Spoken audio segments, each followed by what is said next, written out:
they've increased their 2028 revenue target to $2.2 billion, which would equate to 34% annual growth. The drivers for that growth is breakthroughs with their smart platform technology, which, as I said, now predicts how patients will respond to cancer therapies.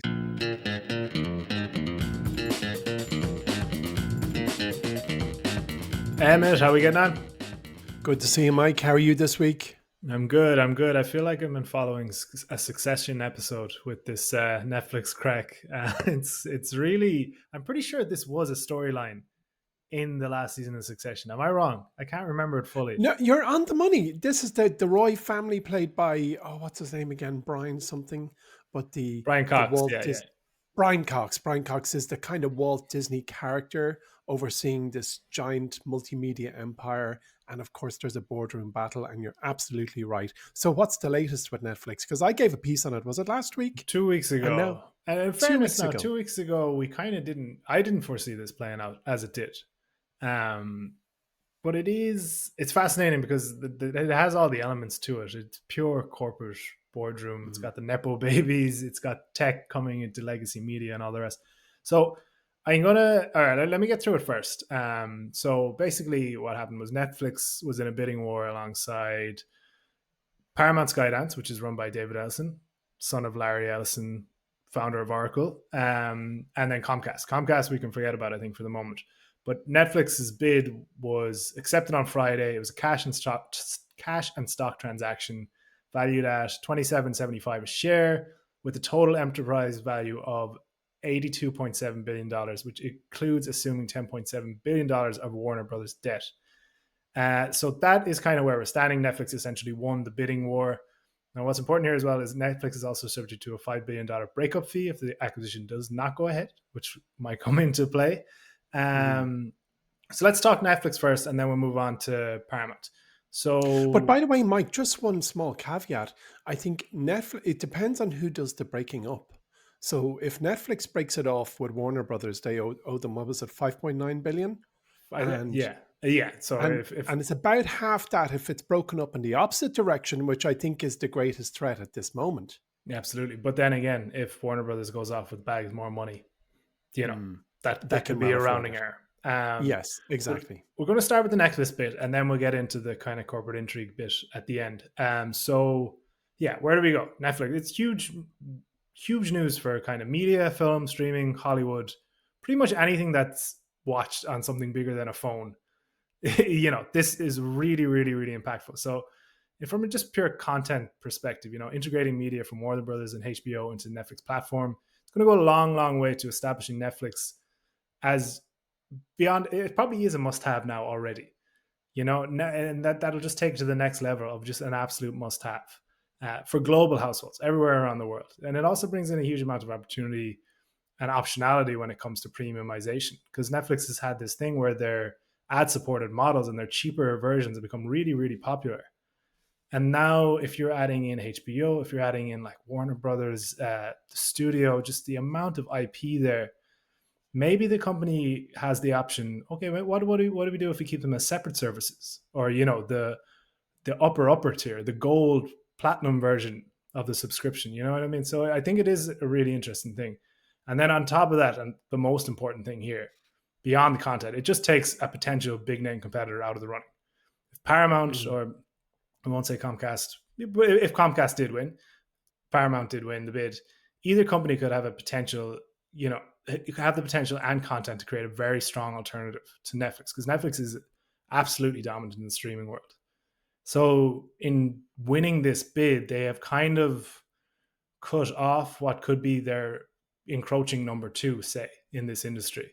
So as a business decision, it makes an awful lot of sense. Now, there are some concerns. An acquisition of this size for Netflix is unheard of. They've always preferred to build rather than buy. And we've seen a history of these major media conglomerates or major media mergers, say that 3 times fast, not doing well. Like Disney's purchase of Fox, Comcast purchases Sky. There's plenty of pitfalls here. This differs a bit in that Netflix is not buying any legacy media channels. It doesn't have to manage that. It's a content play. and will put it right at the top of the Hollywood food chain, like undoubtedly. And it doesn't have to do, like, there is a small shift in strategy when it comes to theatrical releases, but it won't take any major overhaul for Netflix to do this. So that's where I see it in comparing to those two mergers in particular. I think it compares favorably. I don't think it has the same potential pitfalls of Disney and Fox, of Comcast and Sky. Now, here we get into the whole succession part of it. So basically, David Ellison, the children's of Roy, in this instance, the Nepo babies, they've come in here from the top rope basically, and they put out a hostile bid. So they've gone directly to the shareholders of Warner Brothers with their offer, which is $108.4 billion for the whole shebang. So that includes Discovery Global, which is the cable TV channels like CNN and TNT, which is important because in David Ellison Paramount Skylance's bid, they value that as $1 a share. So of the $30 a share they're offering, they value that as low as $1 a share, compared to Netflix's offer, which has to take into account that Discovery Global is going to be spun off as its own public company. In that bid, it offers it at $3 a share. So this is where it kind of becomes contentious. And this is where, say, if you're a Warner Brothers shareholder, you would be looking at that and be like, oh, well, maybe there is a lot more money on the table that we're turning down. Now, more importantly, I think, to this whole thing is that from a regulatory perspective, this couldn't be more cozy with the Trump administration. We've mentioned Larry Ellison, whose father is a Trump confidant, big donor, very involved. He's also got the backing of the Saudi, Abu Dhabi, and Qatari sovereign wealth funds. And there's a little kicker here as well. So Jared Kushner, Trump's son-in-law, is also involved with the financing of this deal. So we're looking at, okay, did Netflix offer a better deal? Maybe, maybe not. But David Ellison is putting it out there that we are way, way, way more likely to get approved regulatorily. So he said, and then there's some credence to this as well.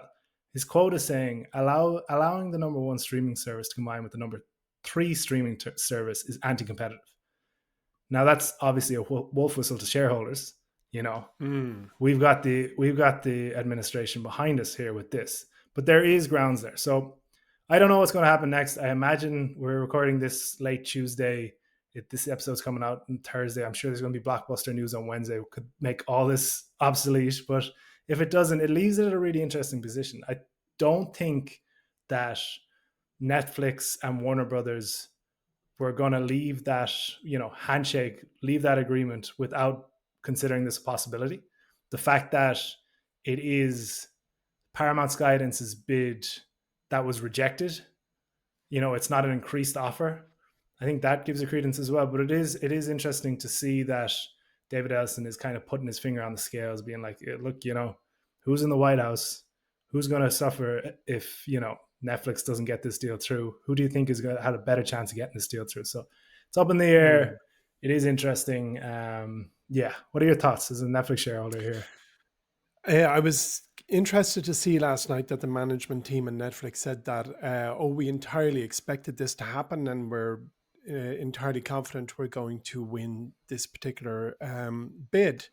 But it wasn't supported, at least in the piece I read, by a whole lot of data to understand why they expected it and why they indeed believe they're going to win, especially when you're looking at that relationship, I suppose is the softest word we can use. There's an undeniable relationship between the financing of the deal from Ellison and the deal on the table. Apart from the fact that Ellison and Co. have offered a sizable amount of cash more than Netflix, it is, as you said, power charged by Kushner. So, and then when you consider a relationship, it seems, I don't want to use any negative word, but it's all very much feels like it's in the bag. Do you know what I mean? So how do I feel as a shareholder?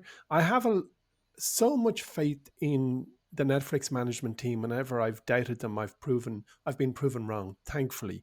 They're very they're very strategic, and perhaps they did see this coming.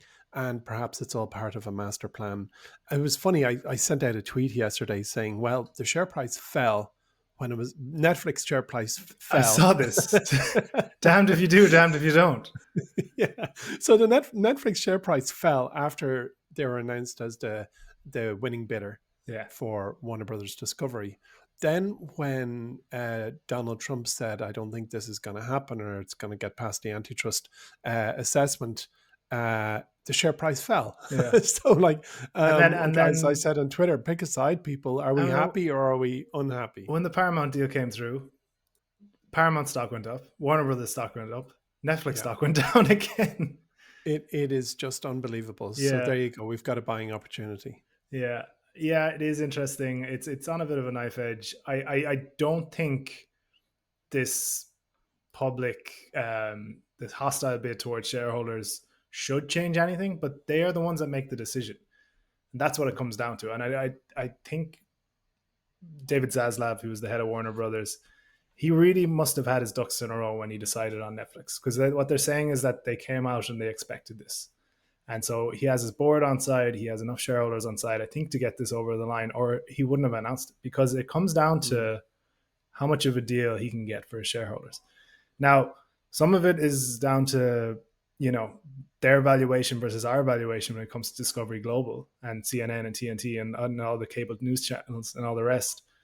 So, yeah, it is up in the air. It kind of, if you look at the political motivations behind it, can get a bit murky as well, because, CNN is very much a left-leaning news channel, a big critic of Trump throughout its history. What happens Yeah. when Trump buddies take over that channel? And so that's beyond kind of what we're talking about here on a stock show, but it is interesting, and I'm sure loads is going to happen. This I will isn't the also last we just talk about it. mention, yeah, you're right. I mean, the story is going to change, as you said, immeasurably in the next 48 hours, and this is going to be a stale podcast before it hits the first airways. But they did say, the Warner Brothers Discovery management team in the last couple of weeks did say that it isn't just the check size that matters, it's also the legacy. So are they setting this business up to ultimately grow into something bigger, or at least the brand and its assets? Now, what price is that? I mean, honestly, is saying that worth turning your nose up at an additional 20 billion or whatever? And I'm sure most shareholders would say no if they are being forced out. Yeah. But I wonder But how I'm just much they're. there's a distinction to be made there, and this is what I'm saying about the Discovery Global valuation, is that Netflix is only buying the studio and HBO. It's not, do you know what I mean? That's where the Mm, extra 25 billion is. Now, I don't think anyone is valuing Discovery Global, that spin-off, at 25 billion, but it is important to make the distinction there, because it's easy for the headlines. When I saw the headline, I was kind of like, oh, wow, because mm, they are buying more than Netflix is buying. So they obviously mm. have the bigger number. I think that's Of important course, as well. yeah, Yeah. that's true. No, it's a very valid point. Yeah. Well, we will see. Funny, at a hunch level, if you park all the financial considerations, and as a shareholder in Netflix, I'd love to see them win the deal, because that library of theirs is going to go from impressive to almost everything. Like, it is truly something to behold when you look and read through the titles that Warner Brothers Discovery HBO actually owns. Yeah. There's no doubt you've interacted and love a lot of their media. Yeah. My only concern, and this goes beyond stock, this is just as a person who likes going to the cinema, I would have Mm, maybe some doubts over their long-term plans of theatrical mm, releases, but that's a completely another conversation for another podcast. But yeah, we're going to yeah. move on, because we've got a lot to cover this episode. You want Well, to talk Horizon really quickly? yeah, and I'd like to remind our listeners, just as the sun is setting on 2025, it's also setting on a ridiculous special offer for Horizon, the service that I run, which has now been re-rated to $3,000 a year, but can be subscribed to for a tiny fraction of that amount for a few more days. And why would you care, dear listeners? Well, in the year ahead, I'm going to pitch 12 stocks in a Horizon, one a month, and keep buying into a handful of companies from all the pitches I've made that I believe have the greatest chance of hypergrowth when a massive tailwind catches their sails. one of which I'll be speaking about in this podcast, I should add, in a few moments. I have 26 stocks in the Horizon portfolio, and somewhere there, Mike, because I have gained unique insights, as you know. For example, an unheard of, battered up Canadian company I bought a couple of weeks ago, actually last week, it wasn't a couple of weeks ago, where I spoke with somebody very familiar with the business. Other companies, such as another one I bought in the same buy alert a few days ago, has many of the attributes I look for in companies that have gone on to grow 100-fold.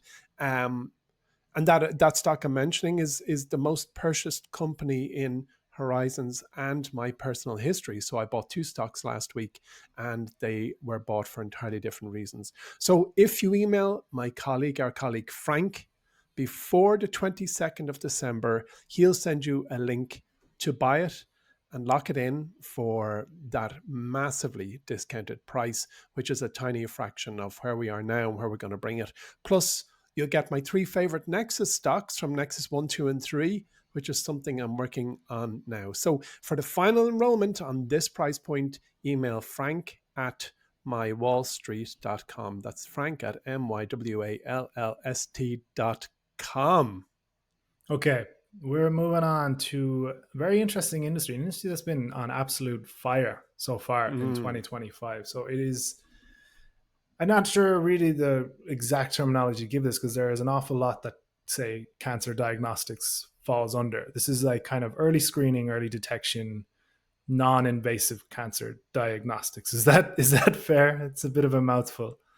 Yeah, I think so. Yeah, I think that there's an awful lot of satellites in the orbit around cancer, but I think what you've just said is spot on. Yeah, so there are a few companies. So, do you want to give us a bit of a backstory about kind of the industry and what it does Oh, I exactly, definitely and then do. I I'll think run that's through.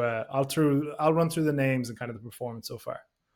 good. And then I'll talk about the stock that I have bought in Horizon that has done quite well, and I'll explain some more about it. And before I do, because I can't find a natural segue, Mike, we had an important conversation last week, and a long-time listener and friend of my Wall Street and subscriber, Matt Jones, told me that the word fluke is indeed used in America, but it's generally in relation to an event like that shot was a fluke. But the Irish expression of calling somebody a jammy fluke appears to be uniquely Irish. So that settles that. I just wanted to put that down on verbal record so it stands against the annals of all the other stuff we said.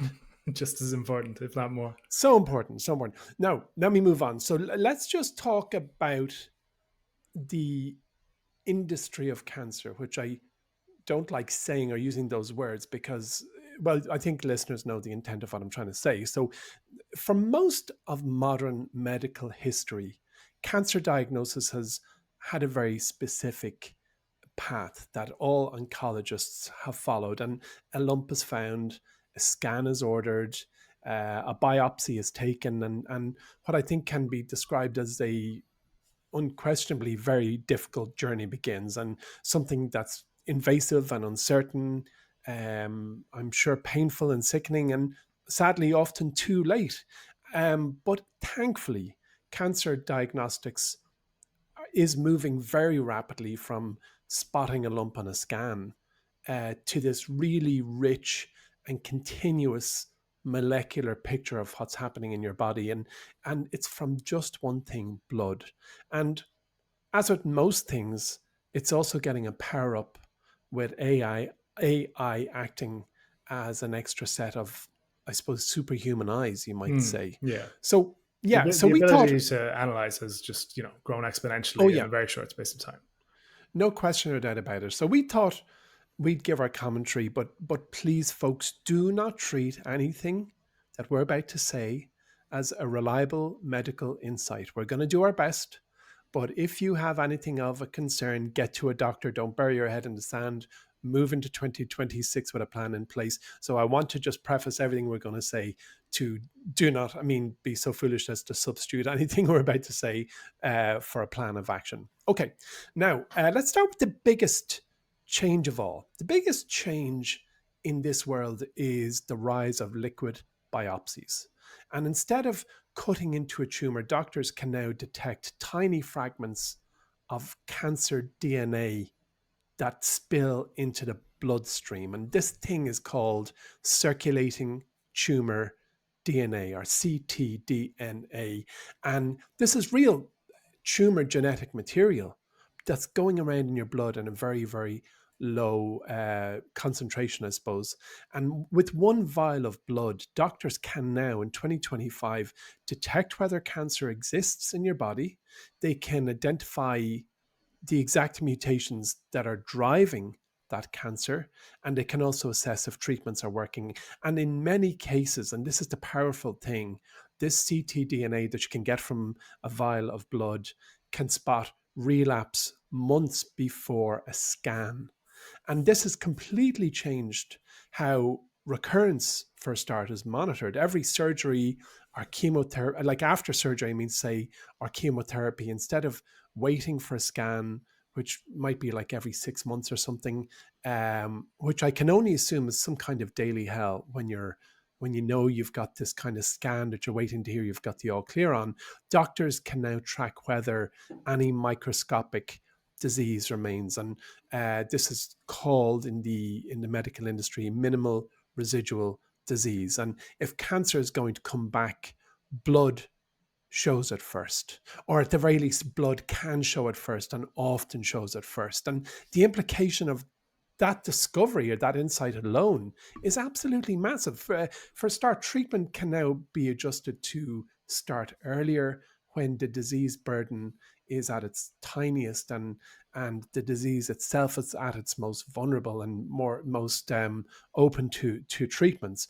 Now, if we take that idea one step further in this particular scientific race, imagine going to your doctor for an annual checkup and being screened for over 50 different cancers all at once with a single blood draw, no mammogram or colonoscopy, no symptoms required. You don't need to have discovered something on your body.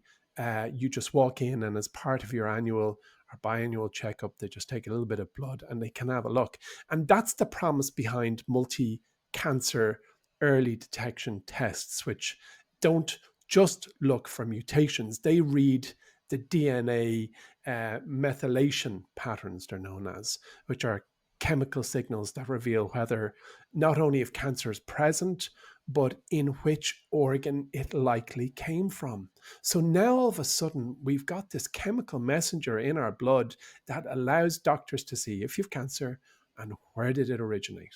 And that truly is, we're starting to zero in on a family of diseases. As far as I understand, cancer is a kind of a term that catches many, many different diseases, all with their own unique attributes and complexities. And as normal people on the streets, we just say cancer, when in fact an oncologist will understand the refining that word down. It implies an awful lot of different things. So in large real world studies, adding one of these tests to find out if you got circulating tumor DNA to standard screening has increased the total cancer detection more than 7-fold. Wow. Now, that's in America amongst those who have it. And many of the cancers found have no routine screening programs at all. Things like pancreatic and bile duct and ovarian cancers in some jurisdictions. So routine screening may not be in place. And that's the holy grail of I was going to say of medicine, but of cancer. You want to find lethal cancers while they're still curable, aka not lethal. Now, I must say that these tests are not fully integrated into national screening programs, certainly not here in Ireland, not yet. They have false positives, they have false negatives, and they cost a lot. And those things are still a consideration. So if you were to take the Irish government to bring it into Ireland, they will assess how many false positives, false negatives, and how many euros does it cost. But the direction of travel for this technology is unmissable. Like it's such a positive development for humankind.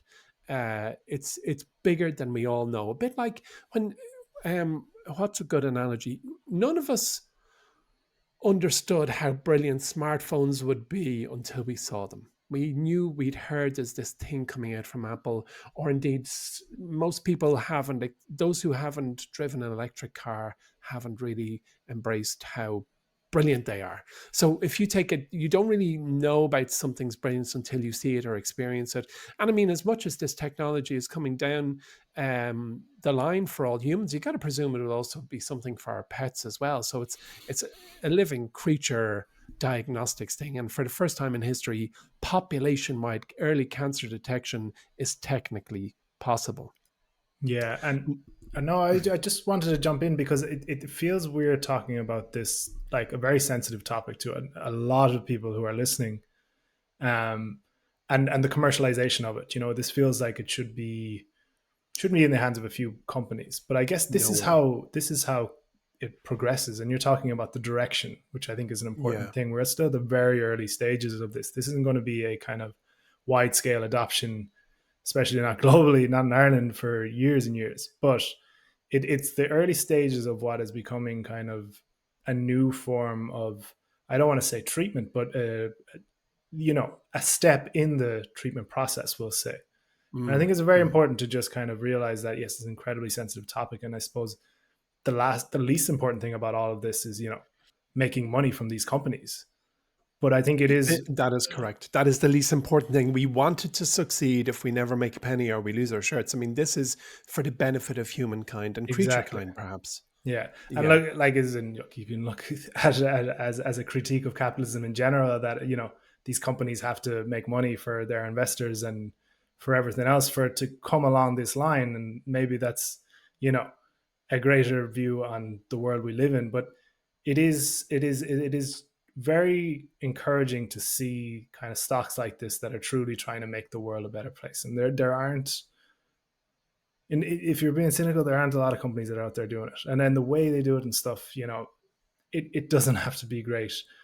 But just in the fact that there are a couple of public companies out there that if they succeed, cancer will be a smaller issue than it is today.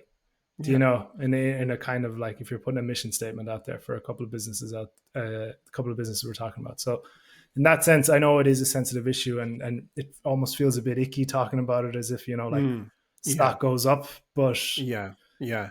it's And kind I of think it's there's, kind of the necessary give and take, I guess, of this conversation. Is that fair? it is. And if there were a capital prize wasn't on the horizon, companies wouldn't set out to achieve what they're out to achieve. Like it is, as you said, it's icky. It's an uncomfortable truth. But why are there hundreds or thousands of biopharma companies out there? Because they know if they crack the code and cure something that nobody else has cured, they are going to be vulgar, make a fortune. Like this is, and it is that capitalist pursuit that drives the pursuit, I should say. Like if you take, many moons ago, I learned about this orphan drug status where a company can apply to be the only one to bring to market a cure or a treatment for a specific illness, and it's for illnesses that are very, very rare in society.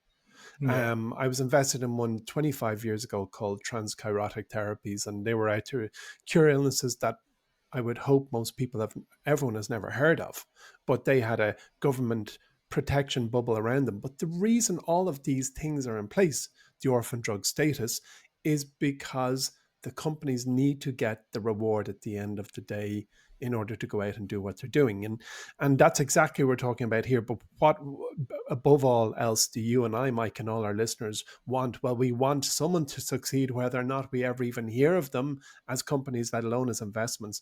And then, as I mentioned, AI has entered the doctor's surgery, as it were. And while blood tests are transforming the molecular side of diagnosis, AI is kind of changing literally how we see cancer. And modern AI is now assisting radiologists in reading things like CT scans, MRI scans, mammograms, PET scans. Like these are things that, like, an AI system doesn't get tired. It doesn't miss a subtle pattern at 4 a.m. in the morning because it's tired.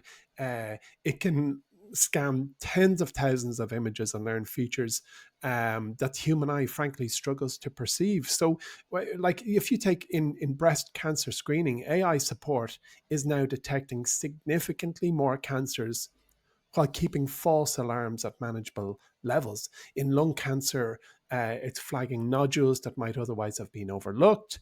In prostate cancer, it's improving the targeting for biopsies.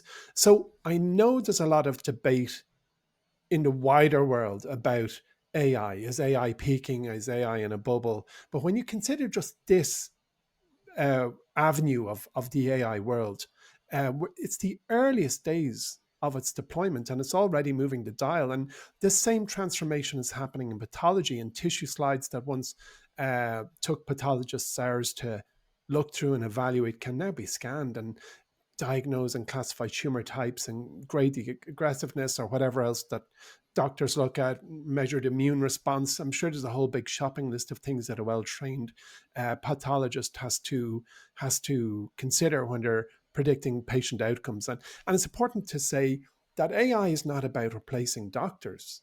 It's about giving them ostensibly a second brain. It's like the assistant that never blinks or sleeps or wonders what's for dinner tonight. Do you know what I mean? Yeah. Yeah. I think this is when we talk about AI, so much of it is focused around the build out at the minute. Mm. And we don't really talk about the industries applying it as much as we should. That's right. This is Yeah. good evidence of the industries applying it and indicating how fast the results are coming. Mm. Yeah. Mm. So I thought Yeah. it'd be worth it. So you're going to break down one stock at a kind of deeper level. Yes. But I Yes. thought it'd be Yes. worth Yes. it to just spin through the kind of this mini industry as a whole, Yeah. and just kind of talk about the year of 2025 because it's been an absolute barn burner. Yes. It Um, has. yeah, so I've kind of given this like the non-invasive diagnostic area, I guess. There are companies in the genomic space that are kind of their own thing. So we're just going to look at 4 companies in the non-invasive space. So the first we're going on is Guardant Health. It's this company you've owned for a while, and you know Yep. this is a spoiler, I suppose. It's the one you're going to give a deeper insight on. So this is a pioneer in liquid biopsies. It offers tests like Guardant 360 and the Shield blood test for early Yeah. colorectal cancer screening. Then we have Exact Sciences. This is known for non-invasive screening tests like Cologuard. Have you ever heard of the company that you have to defecate in a box and send it to them in the post? This is them. They're there for targeting early detection, primarily in colorectal cancer. They have a bunch of other tests as well. They have Grail, specializes in multi-cancer early detection, MCED tests. It uses methylation. The use Yeah. in this word, right? Correct. Yeah. Methylation-based genomics and AI. Yeah. And then it's got a commercially available Gallery test. So it finds kind of deadly, hard to screen cancers. And then the fourth I'm going to throw in here is Natera, Natera. Yeah. So it's not exactly in the pure play early screening bracket. It does have liquid biopsies and early detection tests, but there's a lot more to the business beyond just oncology. It's leader in like non-invasive prenatal testing, transplant rejection testing, hereditary genetic diseases. But I want to throw it in just because it is somewhat in this industry, and then also it is Stan Druckenmiller, one of the greatest investors maybe of all time. It's his largest holding in his investment firm, Decane Capital. So Yeah. if one of the greatest Yeah. investors alive makes that kind of move, it's worth paying attention to. So I pitched it for Horizon. Do you remember that? yeah, I went on a watch list and then I threw it in the basement. yeah. Well, I wish you bought it when you did. So year to date, Guardant is up 230%, give or take. Exact Science is up about 80%, give or take. Caveat here being that Abbott Laboratories just agreed to buy it there a couple of weeks ago. Still worth talking about, however. Grail is up about 450% year to date, and then Natera is up about 50% year to date. So there's a lot of reasons. Okay, I can live with a 50% up. If you said 500%, I would have went, no. Yeah, it looks bad in comparison to the other three. Like obviously, there's 50%. There's a lot of reasons why these stocks are doing well, and they're not all universal. But 2025 was seen as somewhat of a validation of the thesis that, you know, early detection and liquid biopsies are the next step in cancer screening. So there's real momentum around a couple of Medicare reimbursements and showing up in financial results. They're all growing like wildfire. There's been a lot of positive clinical data to come out this year in favor of these companies as well. And then We also can't overlook the Abbott acquisition. So I think it's about 21 billion they've decided to buy Exact Sciences for. And it kind of, makes every other company we're talking about here a potential acquisition target too, because there are the pharma giants, the diagnostic giants in this industry that buy up exciting companies like this, and they can kind of buy new capabilities. If they see a burgeoning industry like early detection for cancer, this is how they could enter it instead of going and build it themselves. So all of that has kind of come to play into what has been just a very small industry, and we're probably only aware of it because of your Guardant Health holding, but it really has taken off in 2025. And I think it's been through a bit of a ringer. I think it was based on a lot of potential, and it still is based on a lot of potential. Do you know what I mean? We're still very early doors here. All 4 stocks we talked about are not profitable. They're spending a lot of money. There's a lot of clinical trials still ongoing. But the potential is definitely there. And 2025 is probably the first signs of it really coming into fruition. So with that, you're going to break down Guardant Health in a bit deeper. I will. I'll start by saying I think that in the decades ahead, we're going to look back on today's diagnostic methods. And certainly before today, like back in the 1980s and earlier, the way we look at medieval medicine now, which was painfully blunt. And I can just imagine when I hopefully am at the rich old age of 85 or 90, I'll go, I remember when I was 50, the way cancer was diagnosed was ridiculously primitive.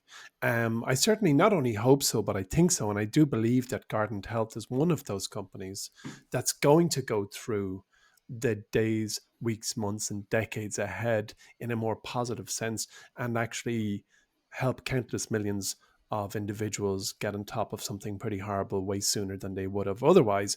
And as you rightfully said, I pitched it in Horizon ages ago, a couple of years ago, bought it a couple of years ago.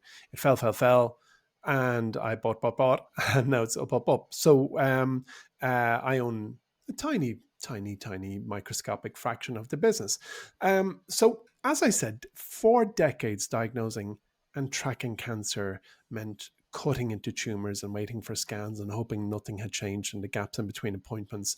But what Guardant did was it kind of flipped that model on its head, because instead of relying on the tissue, it built its entire business around these liquid biopsies, which, as I described, is, I guess, reading cancer's genetic and epigenetic fingerprints from a simple blood draw.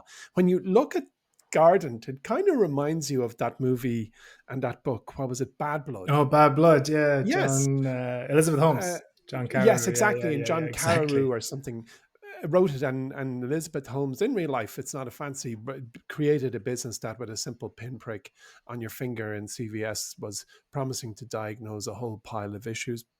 But Guardant has done it. It's not a fanciful technology backed by Henry Kissinger and promoted by somebody who's lost their marbles. It is actually doing it. And its ambition is to follow a patient across the entire cancer journey using blood alone. So from the moment of screening through to diagnosis, through to the selection of treatment, and then into the long-term monitoring for recurrence, all on a single testing platform, which is very important because cancer is not even a static thing. Like, patients and doctors understand it, it evolves and it mutates, and it's horrible. It's a nasty gremlin, and it even adapts its own what's the right growth into what's happening. In other words, cancer's kind of, to use very, very pedestrian language, sidestep the treatments that they're being hit with. And traditional diagnostics really very often falls behind that reality. And Guardant's blood-based test allows doctors to see changes pretty much in real time, which means they're keeping up with the competitor, as in the competitor being cancer. And one of their flagship products, the one you mentioned a minute ago, Guardant 360, is used for this really comprehensive tumor profiling. So with, again, that single blood test, doctors identify the genetic driver of the cancer and they match patients to the right therapies. And usually that only takes, according to Guardant, a couple of days, which, again, when you're a sufferer of this awful thing, time is of the essence. A minute feels like an hour, and an hour feels like days when you're waiting to hear. And if you have a doctor who says to you on Monday, by Thursday, I'm going to know what to do with you, those words alone begin to calm the patient. And this is precision oncology in action.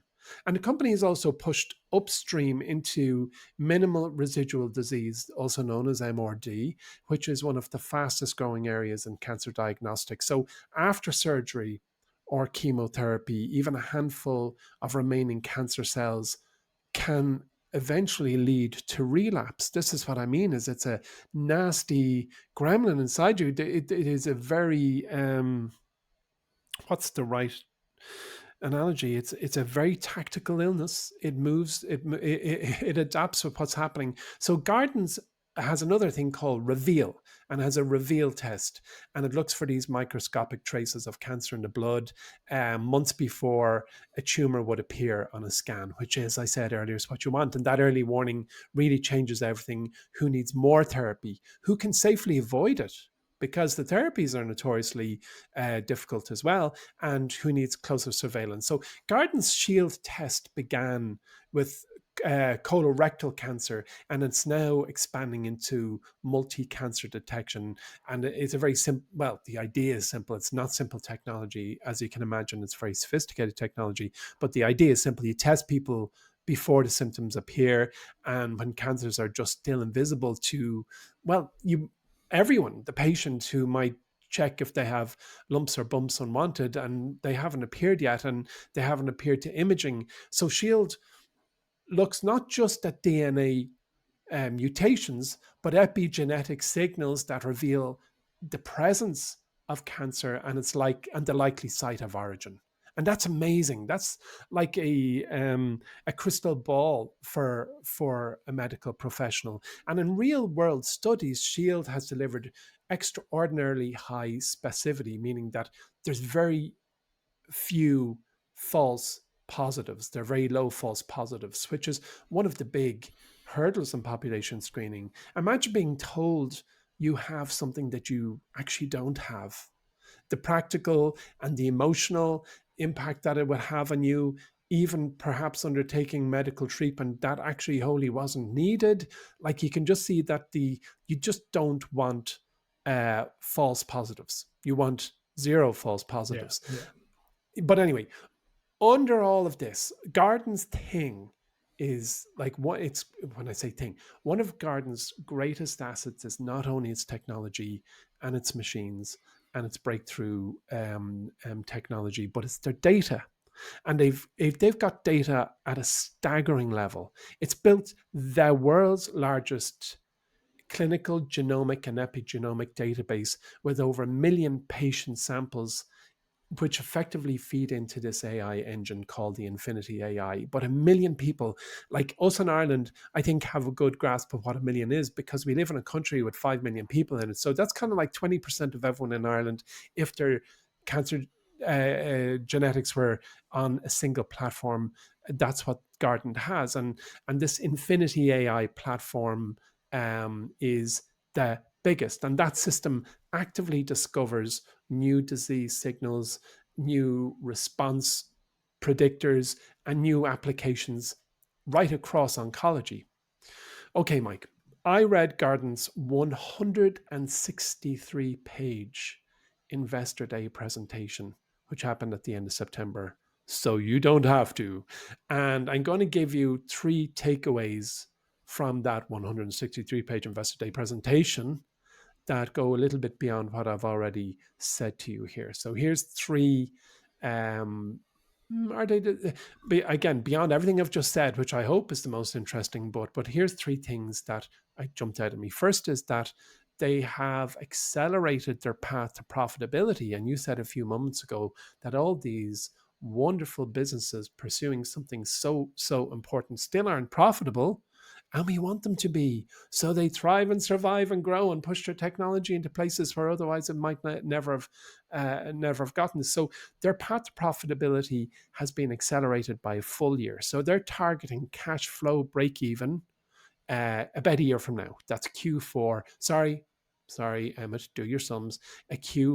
Q4 2027, 2 years from now. They've increased their 2028 revenue target to $2.2 billion, which would basically equate to 34% annual growth.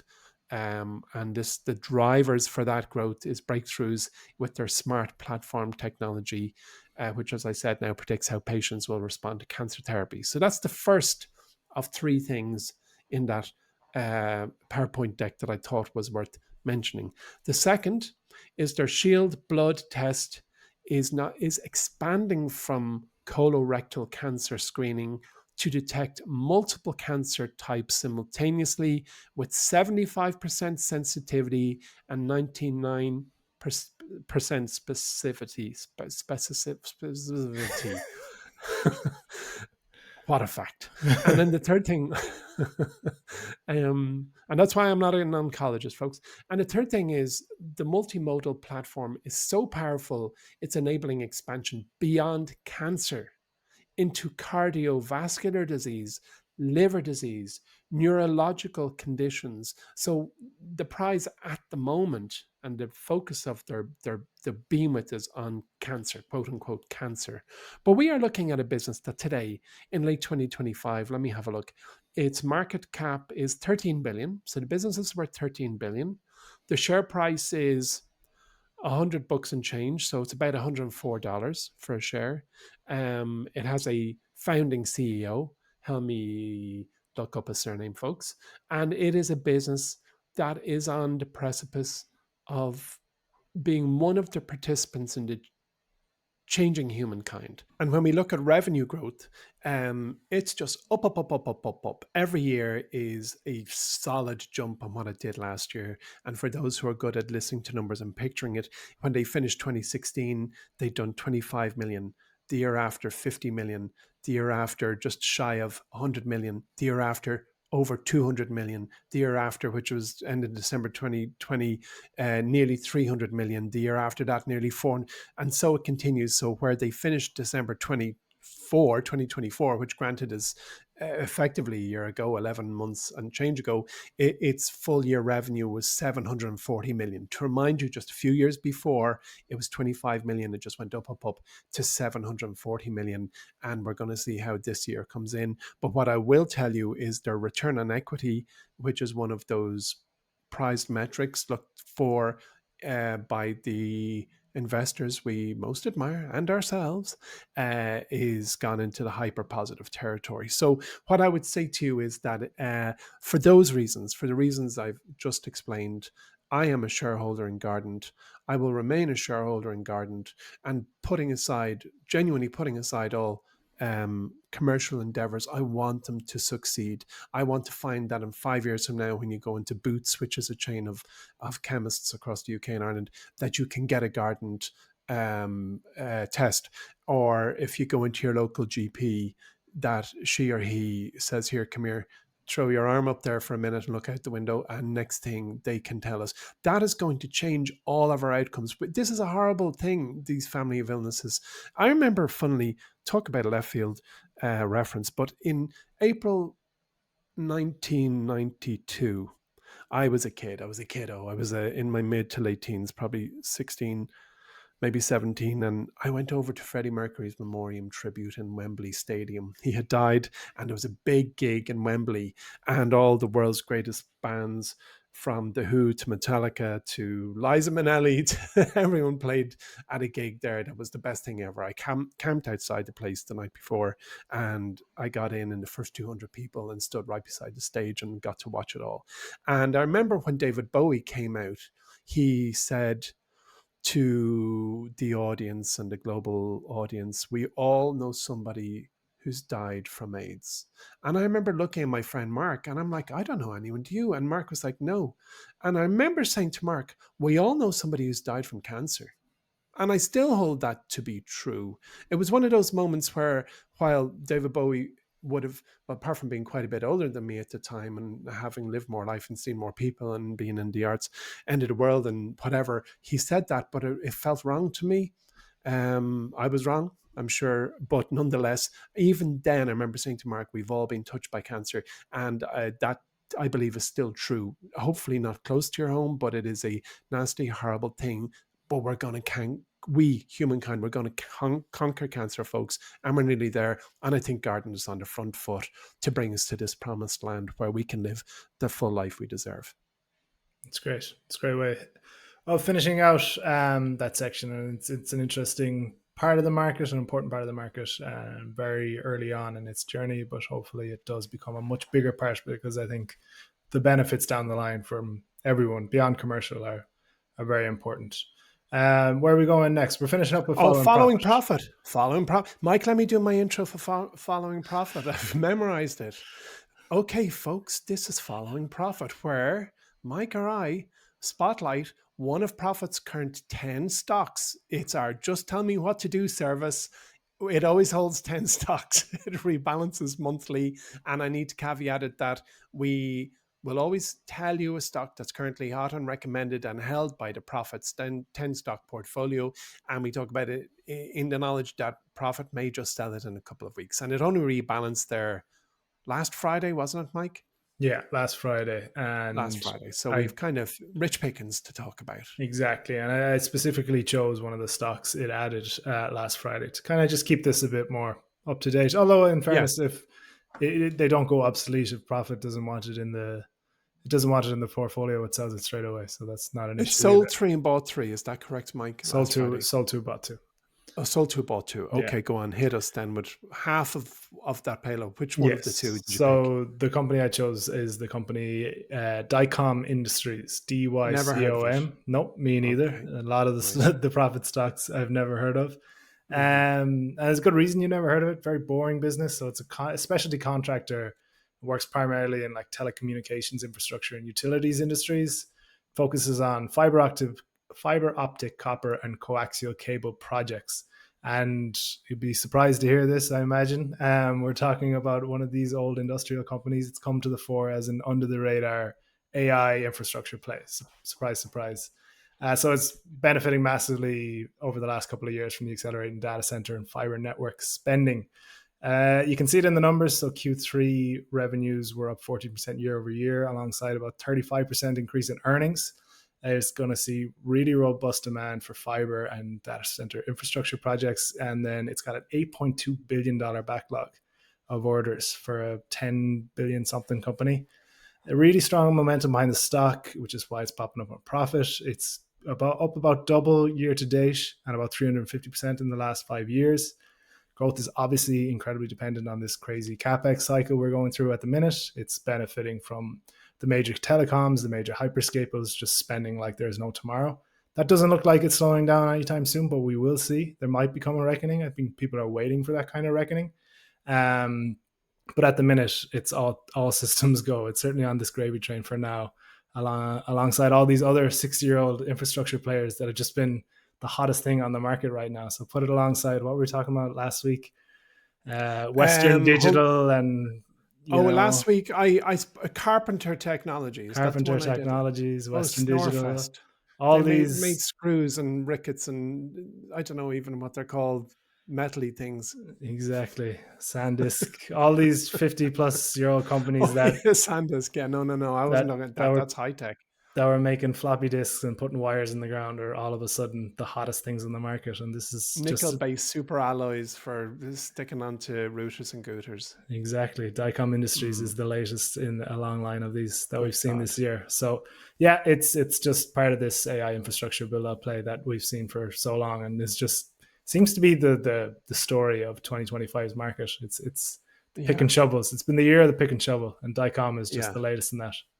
AI pick and shovels. AI pick and shovels for sure, not actual pick and shovels. Although we're not going to talk about gold on this podcast, but gold is like going nuts as well.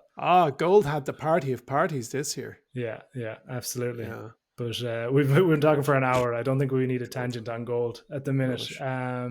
Limited medical utility in gold. That's it. And then it's there to beautify humans. Absolute waste of energy. Absolutely. Right. I hope no one was listening to you say that at the start of the year. They'd be down some money. Emmet, thank you for joining me today, and thank you everyone for listening in. If you haven't already, we're going to annoy you with this every time we finish the show, but if you're listening for an hour, you must like us somewhat. So please do give us a review, subscribe if you're on YouTube, if you're on Spotify, if you're on Apple Podcasts, wherever it is. Little thumbs up goes a long way. So thank you very much for joining, and we'll talk to you next week.